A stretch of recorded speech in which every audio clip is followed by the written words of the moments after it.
Okay, now let's talk about the family of Canaan in Genesis chapter 10, beginning in verse 15 through 20. Genesis 10:15. And Canaan begat Sidon, his firstborn, and Heth, and the Jebusite, and the Amorite, and the Girgasite, and the Hivite, and the Archite, and the Sinite, and the Arvite, and the Zemarite, and the Hamathite, and afterward were the families of the Canaanites spread abroad. And the border of the Canaanites was from Sidon, as thou comest to Gerar, unto Gaza, as thou goest unto Sodom and Gomorrah, and Admah, and Zeboim, even unto Lasha. These are the sons of Ham, after their families, after their tongues, in their countries, and in their nations. Now, let's come back to the migrations of the peoples as the Bible lays them out. The Japhethites, are the ones we talked about earlier in Japheth, migrated up into Asia,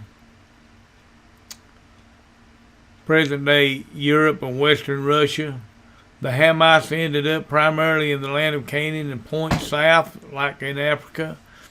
And the sons of Shem populated the lands of the Middle East. I also refer to put the Oriental peoples in the line of Shem, although I may be wrong about that, but I think that's correct.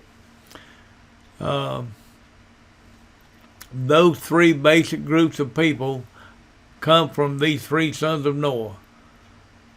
Now, let's go to chapter 10. We won't examine this chapter verse by verse, but I want you to see the sons of Japheth are mentioned in verses 2 through 5.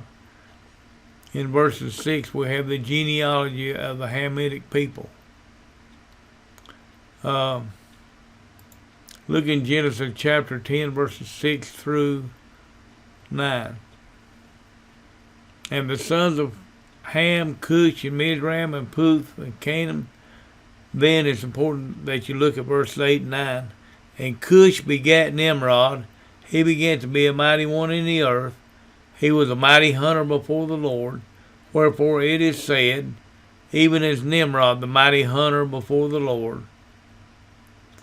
Now, Genesis 10:25 says, Unto Eber were born two sons, the name of one Peleg, for in his days was the earth divided, and his brother's name was Joktan.